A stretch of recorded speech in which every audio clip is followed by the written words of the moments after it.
welcome. I'm Ramesh Ramachandran and you're watching Newsnight on DD India, your prime-time destination for news and bespoke analysis. It's good to see you all again. All right, on the show tonight, we take a deep dive into G7 and China. Now, the G7 summit concluded in the UK on Sunday. The communique explicitly mentioned China.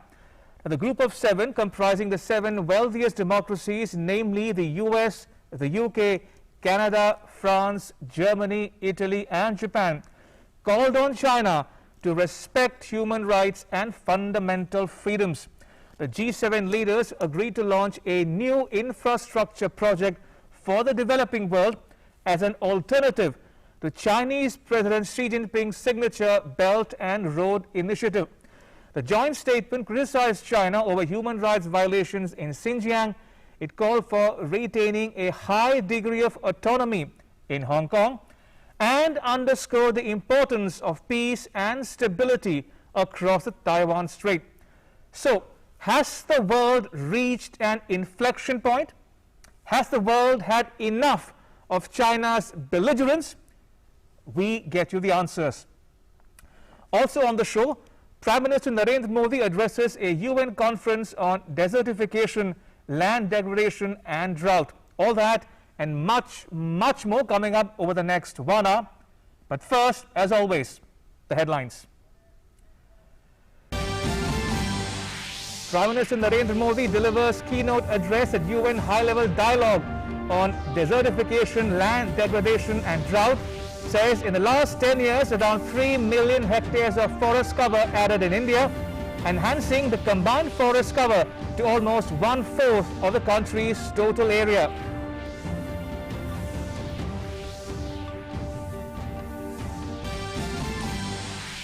Rift widens in the Lok Janshakti Party. 5 of 6 MPs write to Speaker Om Birla to recognize them as a separate group. Elects Pashupati Kumar Paras, younger brother of the late Ramvilas Paswan, as their leader.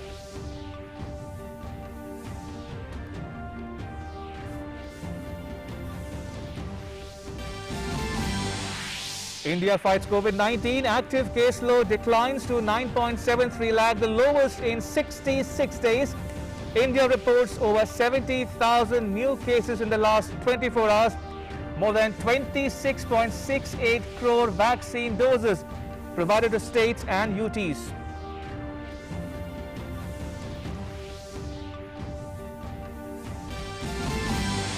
States continue to unlock in a phased manner. Odd-even system ends. Markets reopen in Delhi. Restaurants operate at 50% seating capacity. A graded unlock in Himachal Pradesh and Karnataka also.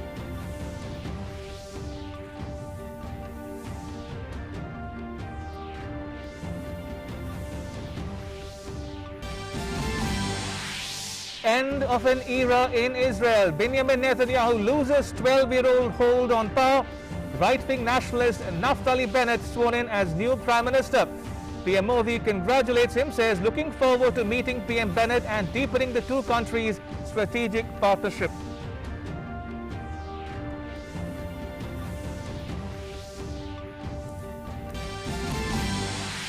And after G7, China issue dominates the NATO Summit in Brussels. US President Joe Biden urges his fellow NATO leaders to stand up to China's authoritarianism and growing military might. The final statement brands China a security risk to the Western alliance. All right, let me dive straight into our cover story. Now, we are focusing on the intersection of the group of seven and China. The question that confronted the G7 in the run-up to their summit in the UK was, can democracies deliver? And by the looks of it, the just concluded G7 summit holds out the promise of delivering. Here is a detailed report.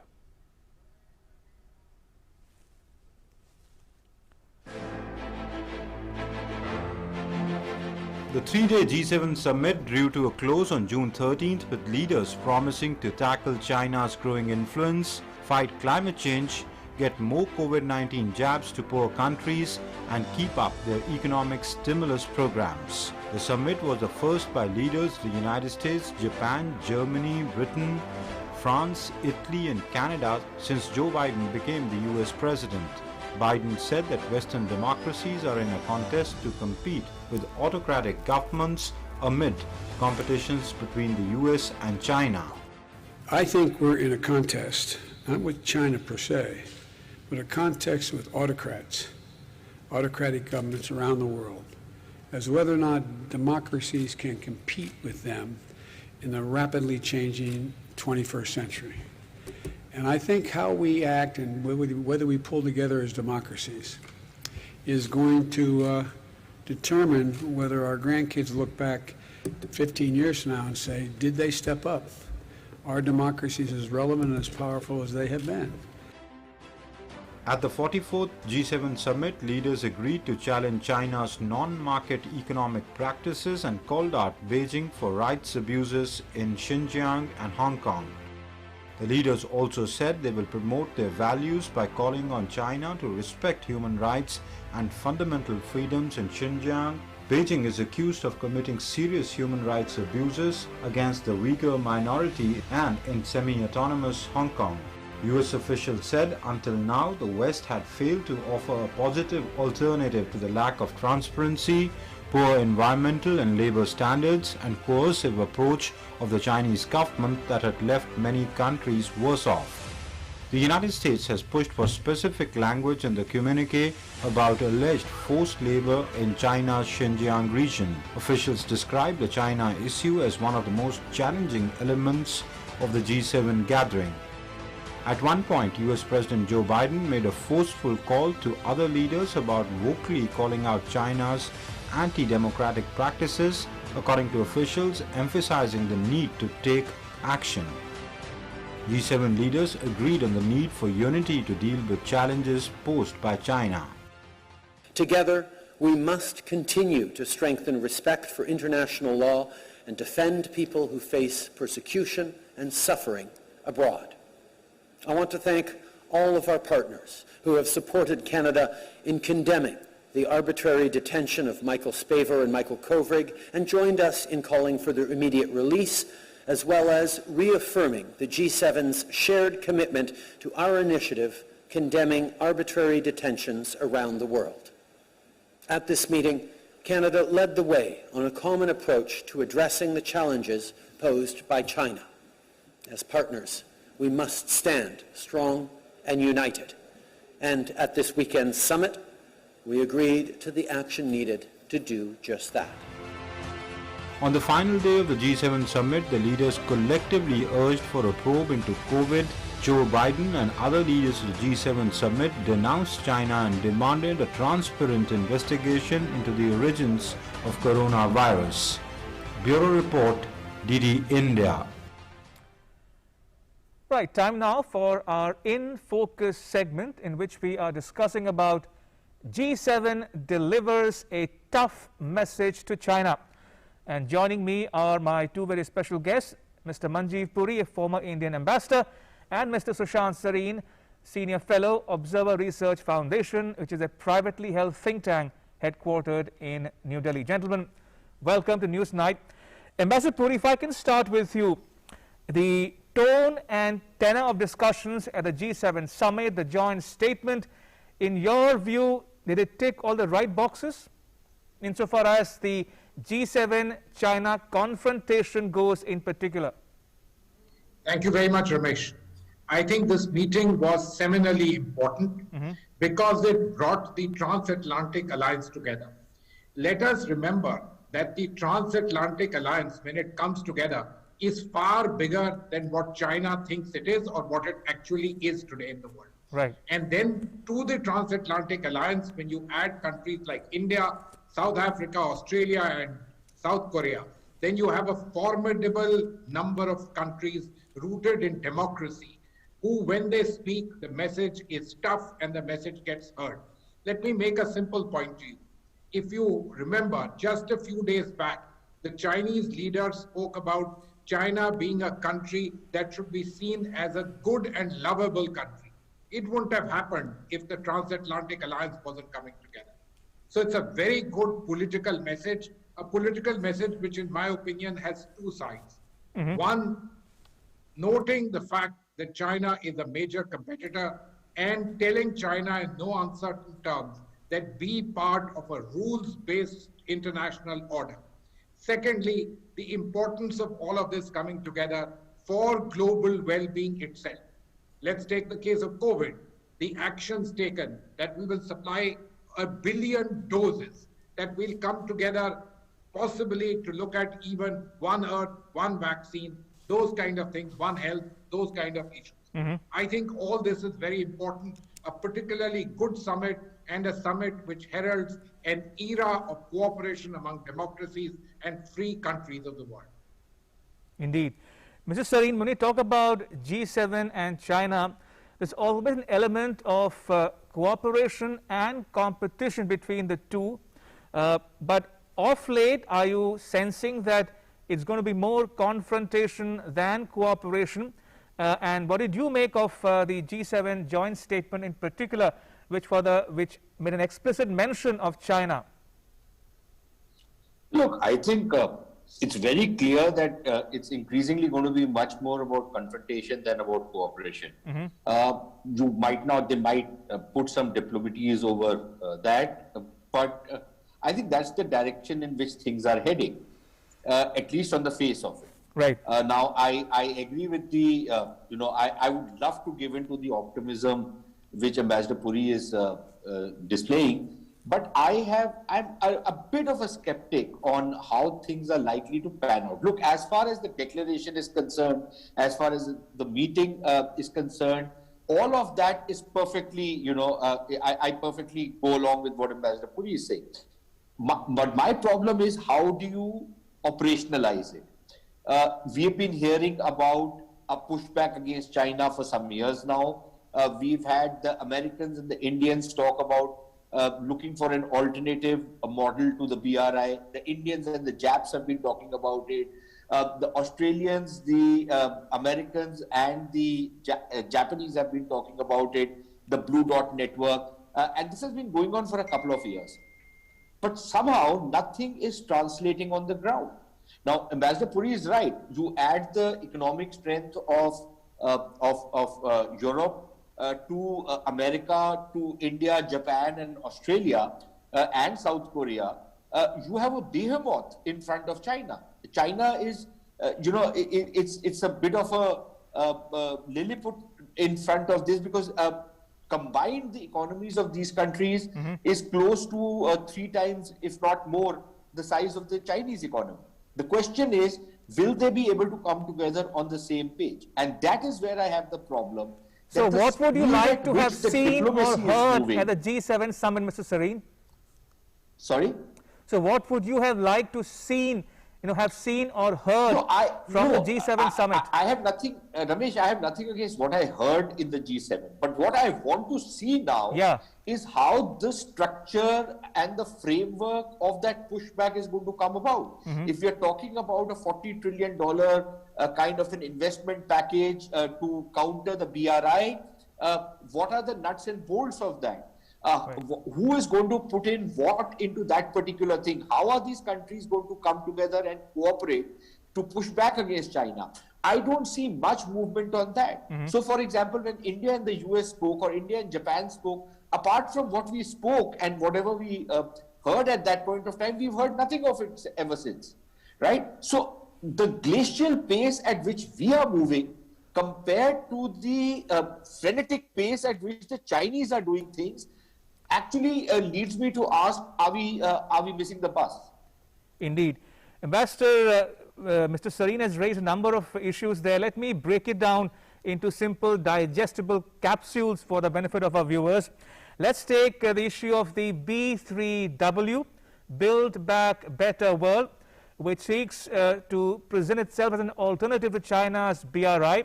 Now, not so long ago, the US spoke about a Blue Dot Network or initiative.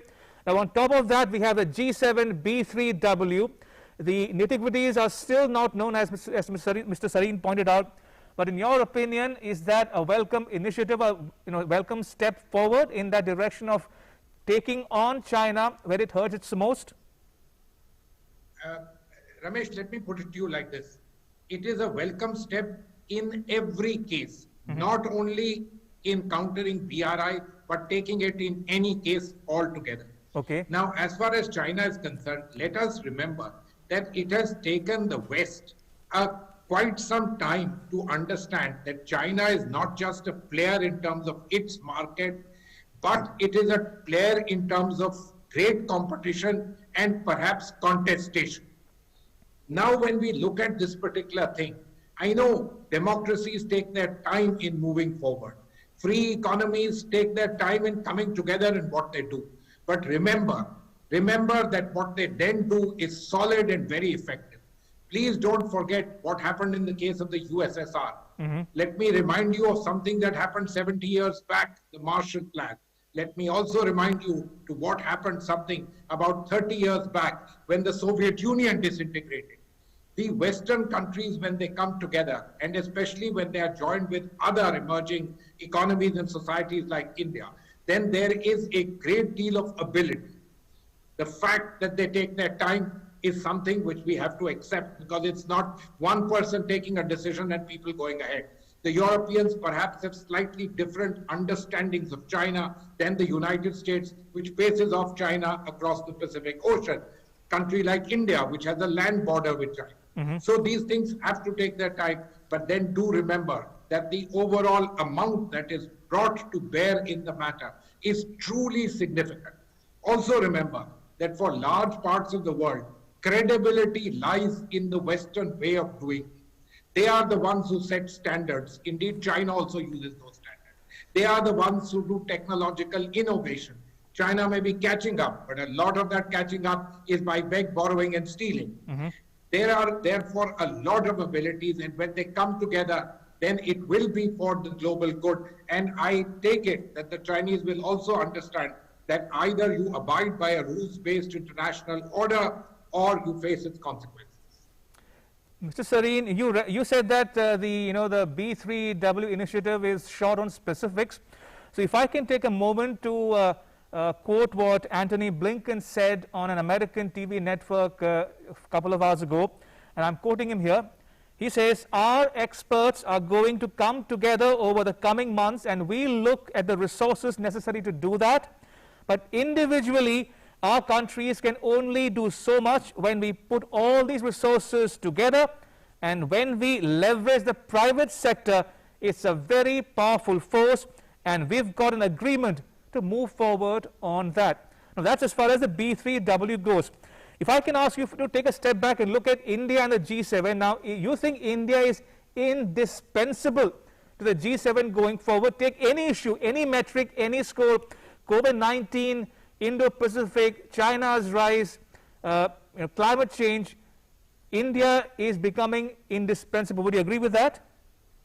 No, I entirely agree with that, and I think it's a no-brainer that India is going to be a pivotal player in whatever strategy is made for the future. Number one, you can't ignore, which is the fifth or the sixth largest economy in the world. You can't ignore the soon-to-be largest country in the world in terms of population. You can't ignore a country as geographically significantly located as India is. So by all attributes, India is going to play a very pivotal role. But I look again, and I have no problems in India playing a pivotal role in a pushback against China, or as Ambassador Puri says, for the greater global good. Certainly, absolutely no quibbles on that. But I think we also need to be very, very careful about what our game plan is going to be, what our strategy is going to be. We must cooperate with the Western Bloc and these countries because we have a natural affinity with them. But we must not also become, in a sense, let's say cat's paw in their hand. We should not, because one of the attributes of Western powers is also use and throw. So I would be a little careful on that count. Otherwise, I have absolutely no problems in getting into a much closer relationship, a strategic relationship, even an alliance relationship with some of these countries. But I think some of the things which we need for ourselves, we must ensure at the same time. That's one part of it. Okay. The second part of it is the economics of it is going to be extremely critical. And I think India is in a position to take a lot of the slack which will come once you start some level of decoupling from the Chinese market. But again, we need to up our game to be able to make use of that opportunity, which will greatly help our own people, which will greatly bring a lot of prosperity into this country. But we need to get our own act together, which unfortunately we seem to keep missing the bus on that also. Whether it be the kind of regulatory mechanisms we have, the kind of bureaucracy we have, the kind of restrictions we put, I think we need to really up our game on that. If we manage to do this, then I think the future will look good for us. Right, on that rather optimistic note, may I thank both my guests, Ambassador Puri and Mr. Sareen, for making time for us here at DD India. Appreciate it. Thank you. Right, and moving on to some other stories we are tracking here on Newsnight. Prime Minister Narendra Modi on Monday addressed a United Nations conference on desertification, land degradation and drought via video conference. The high-level dialogue saw the participation of several heads of state or government and ministers alike. What were some of the issues he touched upon in his intervention? Find out in the next report. Prime Minister Narendra Modi spoke at the opening segment in his capacity as the president of the 14th session of the Conference of Parties of United Nations Convention to Combat Desertification. In his address, the Prime Minister said India has always given importance to land and considered the earth as our mother. He highlighted some of the initiatives taken by India to tackle the challenge of land degradation. In India, we have always given importance to land and considered the sacred earth as our mother. India has taken the lead to highlight land degradation issues at international forums. The Delhi Declaration of 2019 called for better access and stewardship over land and emphasize gender-sensitive transformative projects. Prime Minister Modi said land degradation poses a special challenge to the developing world. He said India is assisting fellow developing countries to develop land restoration strategies. A center of excellence is being set up in India to promote a scientific approach towards land degradation issues. Land degradation poses a special challenge to the developing world. In the spirit of South-South cooperation, India is assisting fellow developing countries to develop land restoration strategies. A center of excellence is being set up in India to promote a scientific approach towards land degradation issues. The Prime Minister said land degradation affects over 2/3 of the world today. If left unchecked, it will erode the very foundations of our societies, economies, food security, health, safety and quality of life. But the challenge is not insurmountable. Countries of the world can unite and work together towards addressing the problem. It is mankind's collective responsibility to reverse the damage to land caused by human activity. It is our sacred duty to leave a healthy planet for our future generations. For their sake and ours, I extend my best wishes for productive deliberations at this high-level dialogue. The high-level dialogue aims to assess the progress made in the fight against desertification, land degradation and drought. It also hopes to map the way forward in view of the end of the UN decade for deserts and the fight against desertification and the beginning of the UN decade on ecosystem restoration. Bureau Report, DD India. Right, moving on, states and union territories are slowly lifting or relaxing COVID-19 restrictions in view of a consistent decline in the number of new infections. In fact, India reported a little more than 70,000 new cases in the last 24 hours, which is the lowest in 74 days.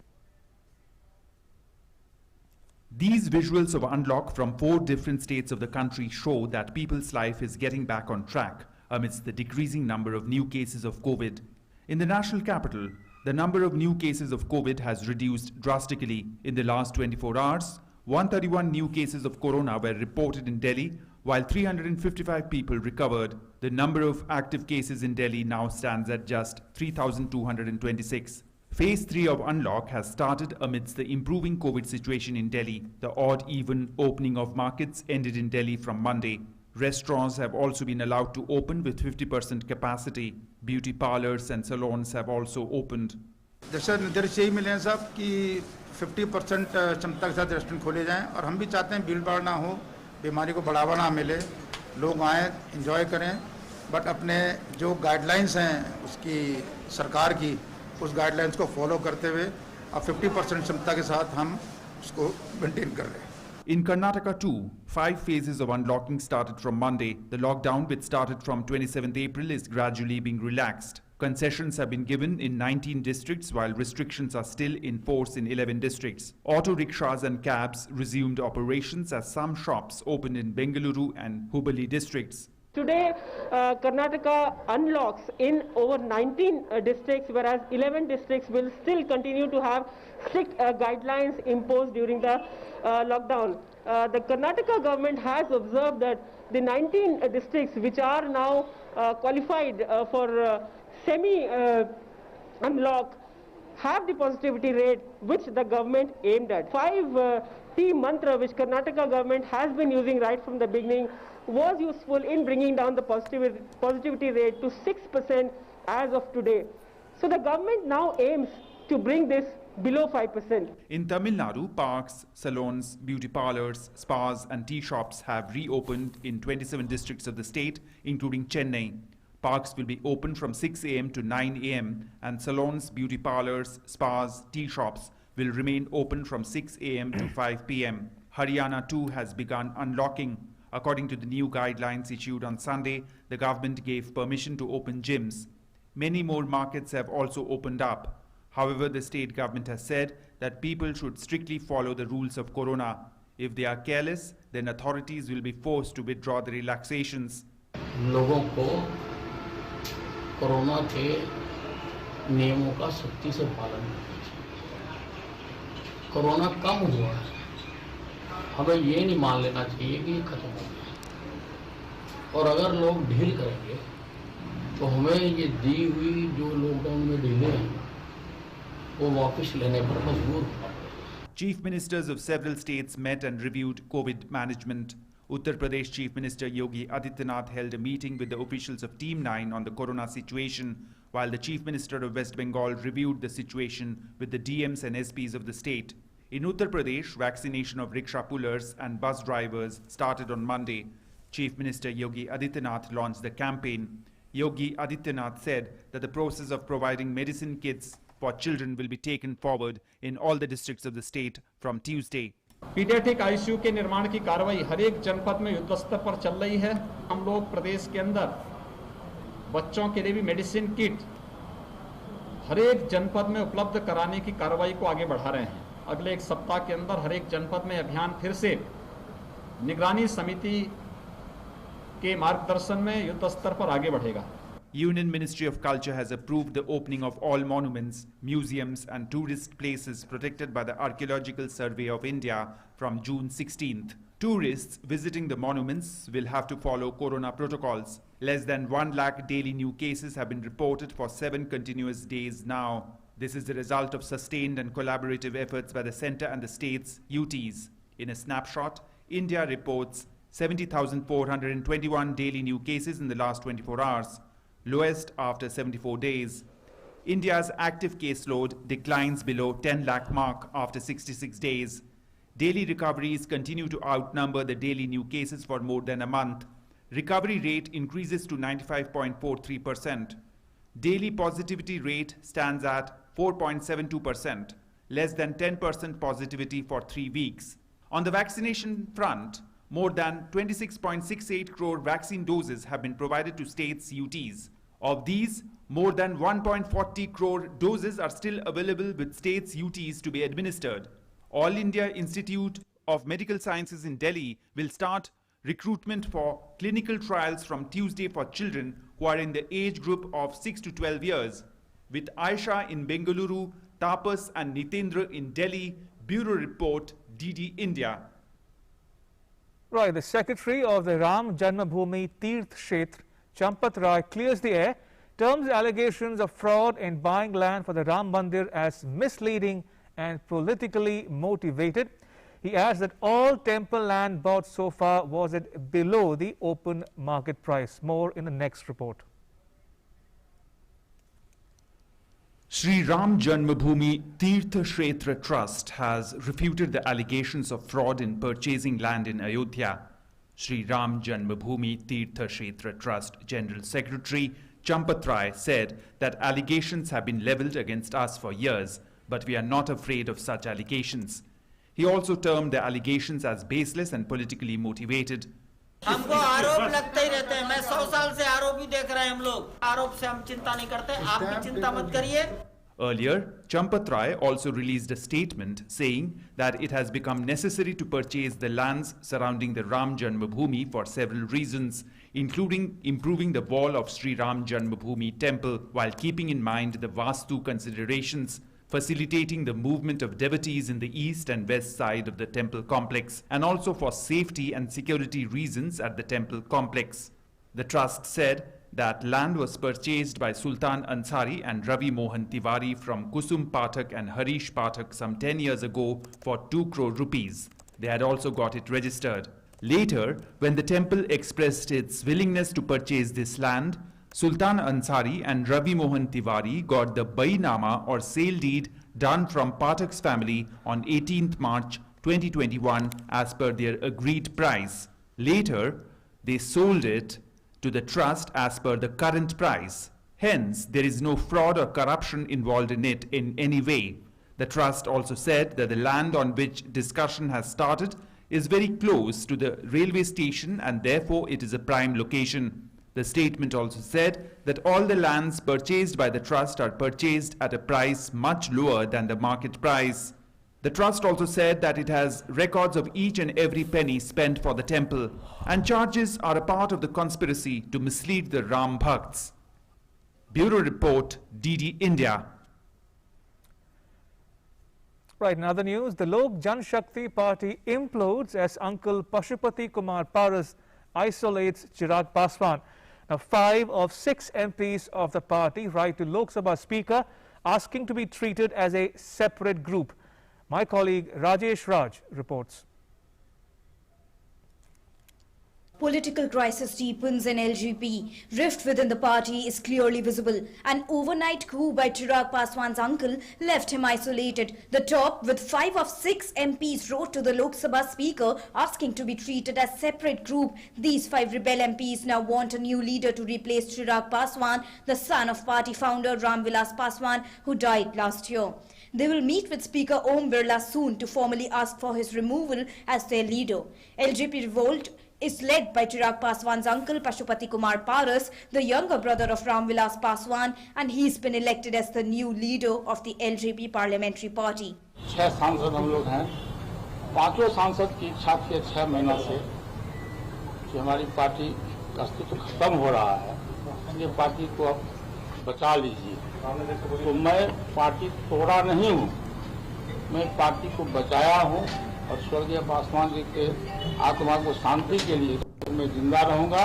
लोक जनशक्ति party देश में जिंदा रहेगी और हम उसको बरकरार रखेंगे। गरीब दलित शोषित जितने भी समाज के लोग, गरीब तबके के लोग हैं, मैं उनकी सेवा करने के लिए 24 घंटा में तैयार हूँ। Soon after the sudden change in the party, LJP's leader Chirag Paswan reached his uncle Pashupati Kumar Vilas's residence in New Delhi to persuade him. However, despite waiting for 20 minutes to enter the premises to meet Pashupati Kumar Vilas, Chirag Paswan was still not able to meet him as he left the premises as soon as Paswan arrived.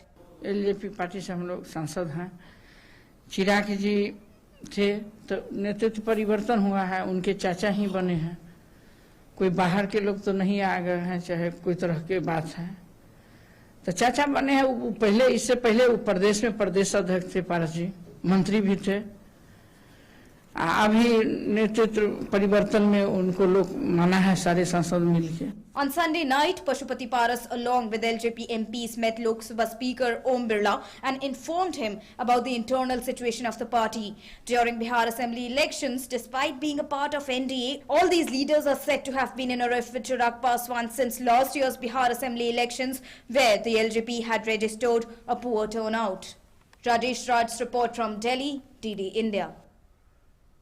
The central government told the Supreme Court that the One Nation, One Ration card plan would benefit migrants by providing them access to food grains from any fair price shop anywhere in the country. It said migrants will be able to use their existing ration card with biometric authentication. The plan would make food security portable.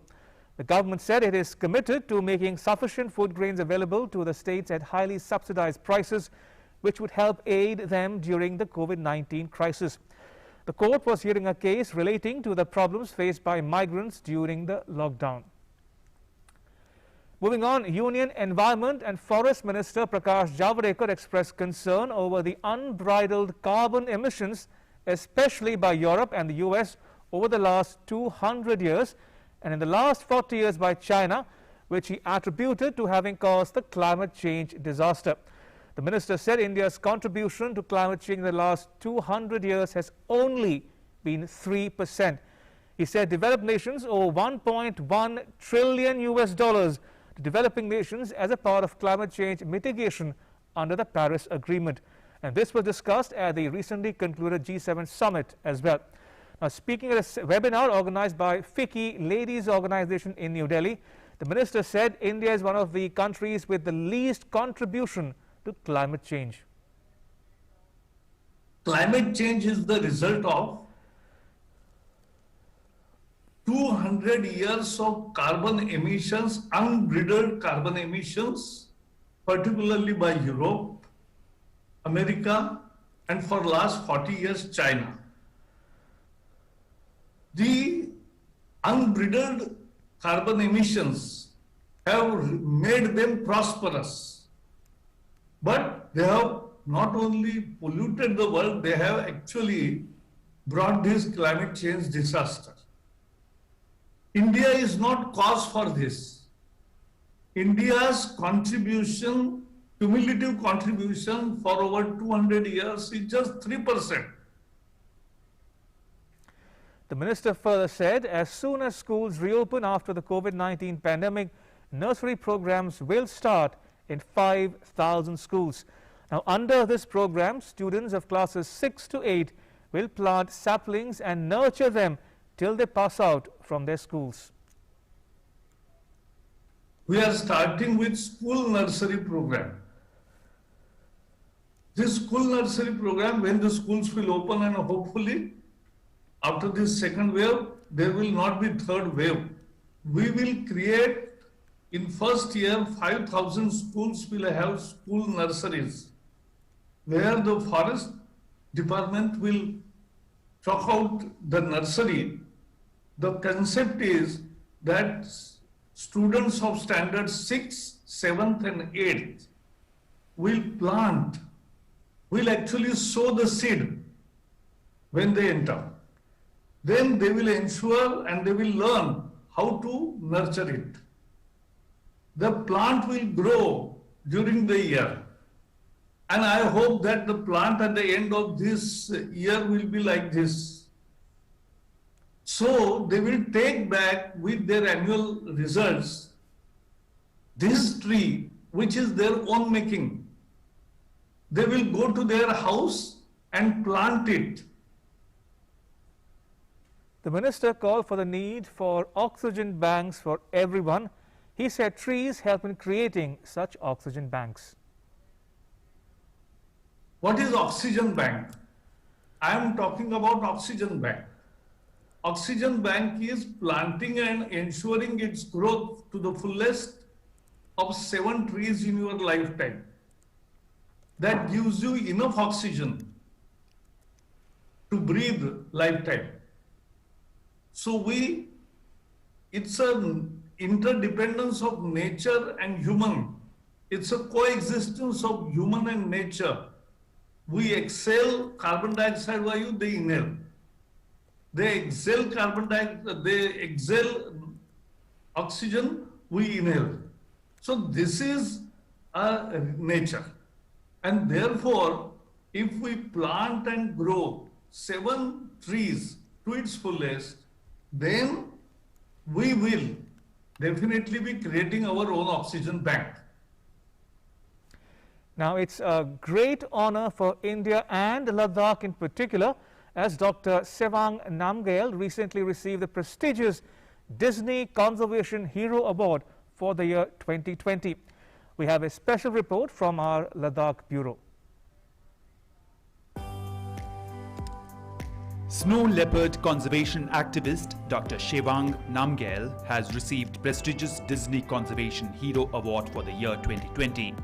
A senior scientist and director with the Snow Leopard Conservancy India Trust, Dr. Namgyal has been conferred with the award for his dedication and contribution to wildlife research, conservation and education in Ladakh. He helped in building snow leopard-proof corrals to protect livestock, educate youth and children about environmental issues, and promote innovative micro-enterprises and homestays across Ladakh. California-based Disney Conservation Fund announced Dr. Namgyal's name along with 20 other conservation heroes from across the world. That means a lot to me and to the organization and to India also. And I'm very thankful to Disney, Panthera, and all the local communities who have been supporting us, my fantastic team that has been very supportive.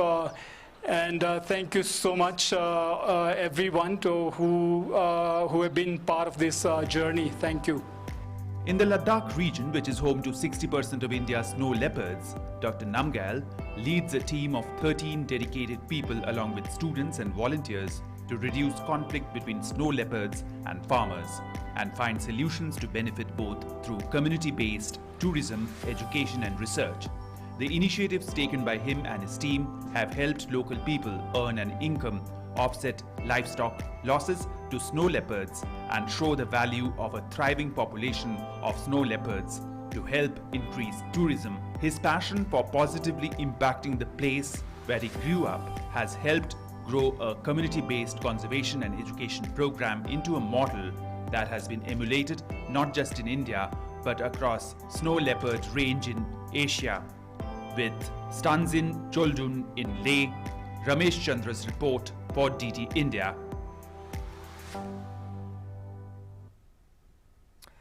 Right, moving on, External Affairs Minister Dr. Subramaniam Jaishankar emphasized during deliberations with his Kenyan leadership that India's approach was guided by the 10 principles of engaging Africa enunciated by Prime Minister Narendra Modi.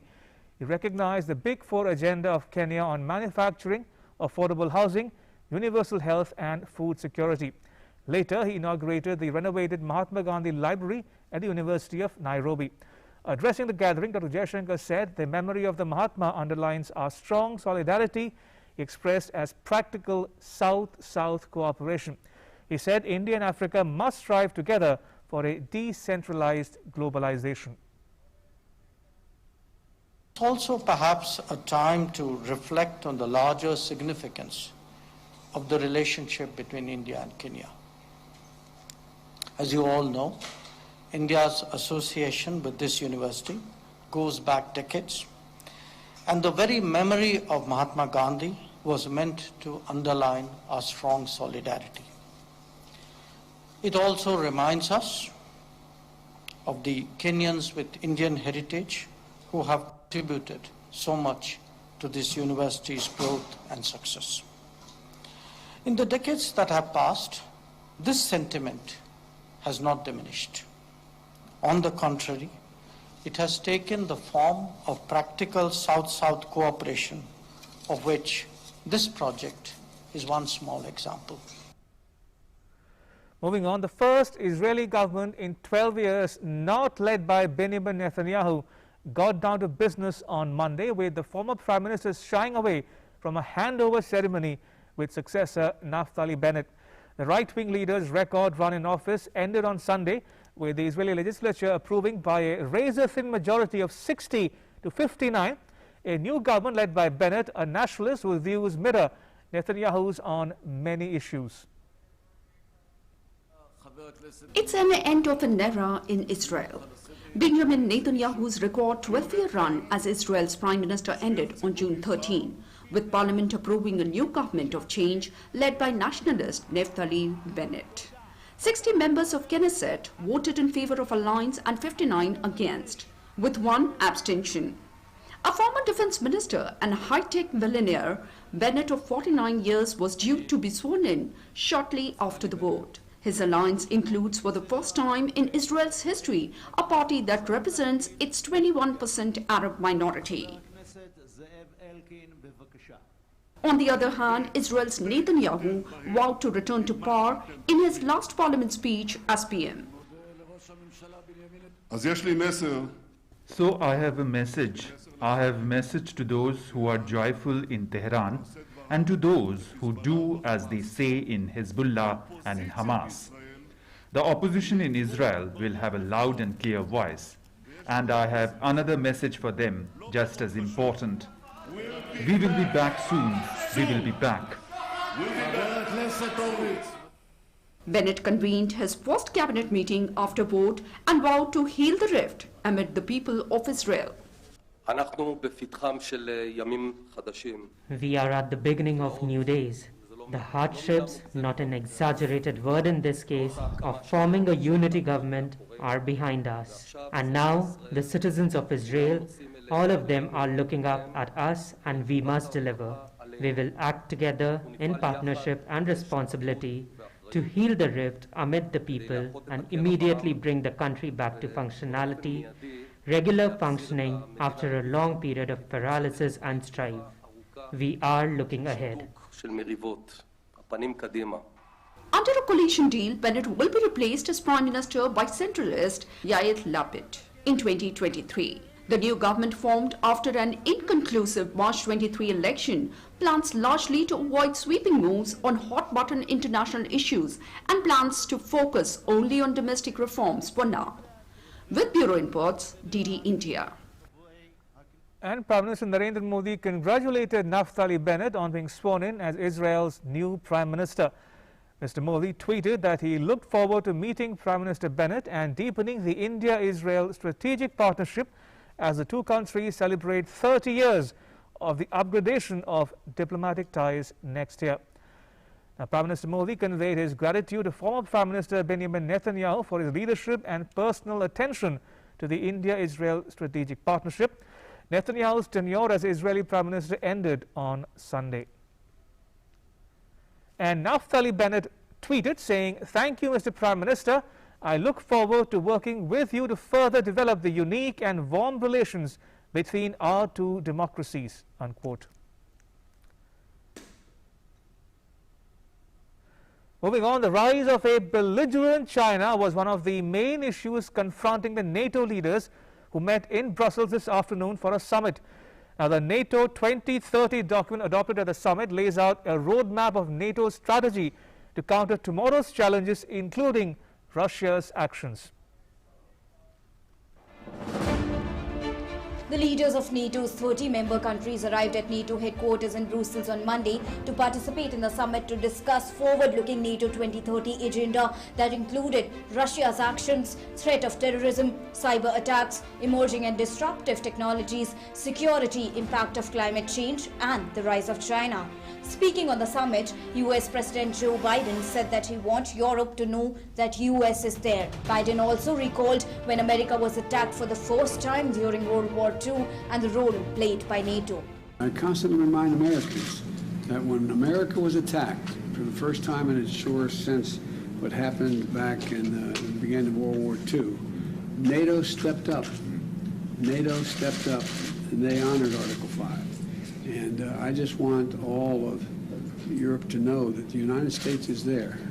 The United States is there, and we are pleased. Back in Wales, the decision was made to increase spending. You're right, and it's moving up. I guess there are more than 10 countries that have met the goal, and others are on the way. The leaders also discussed about Russia's recent military build-up near Ukraine and cyber attacks to undermine Western states. To this, President Biden added that Russia is not acting in a way that is consistent. There is a growing recognition over the last couple of years that we have new challenges, and we have Russia that is not acting in a way that is consistent with what we had hoped, and as well as China. US President Joe Biden also told fellow NATO leaders that the defense of Europe, Turkey and Canada was a sacred obligation for the United States, a marked shift from his predecessor Donald Trump's threat to withdraw from the military alliance. Whereas Canada's Prime Minister Justin Trudeau also called on NATO nations to take a firm stand against Russia and the rise of authoritarianism around the world. Further to this, NATO designated China as a systematic challenge. There's also a realignment around the world in geopolitics that is something that should be of concern to everyone. And certainly NATO has continued to stand strong against Russian misbehavior and interference in various places. But I think, as you pointed out, Russia is worse now in terms of its engagement with NATO countries and more disruptive than it has been in decades. And that's where we need to come together. But as we come together, we're talking not just about Russia, we're talking about a rise of authoritarianism around the world that is increasingly competing and challenging NATO states, which we need to be aligned on. The NATO Secretary General Jens Stoltenberg described the summit which US President Joe Biden attended for the first time as a pivotal moment, with allied leaders discussing China and raising concerns about Russia's recent military build-up near Ukraine. Bureau Report, DD India. In sports news, Scotland opened their first major tournament match in 23 years with a 2-0 defeat to the Czech Republic at Euro 2020. Patrick Schick scored twice, including a wonder goal from near midfield. Bayer Leverkusen striker Schick's header on 42 minutes put the Czechs in front at Hampden Park before he scored an outrageous second goal from all of 50 yards out. This was the Czechs' first win against Scotland since October 2010. Ending a run of 1 draw and 3 defeats. Scotland next face England at Wembley on Friday, while the Czech Republic take on Croatia at Hampden Park earlier the same day. And in tennis, Novak Djokovic erased a 2-set deficit against Stefanos Tsitsipas to win the French Open 6-7, 2-6, 6-3, 6-2, 6-4 on Sunday. The Serb is now the only male player to have won each of the 4 Grand Slams at least twice. And with this, the greatest of all time debate just got a whole lot more complicated.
Right, time now for our World Wrap segment, in which we bring you up to date on more international news. Take a look.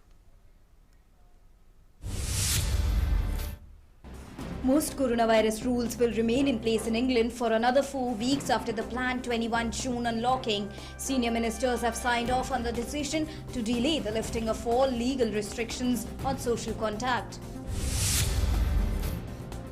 A private university in Manila allowed limited in-person classes for some of its medical students. Graduating students from the University of Santo Thomas College of Medicine who turned up for classes needs to be vaccinated, wear face masks and shields, submit regular temperature checks and reside in the campus dormitories in order to attend the physical lessons with their professors.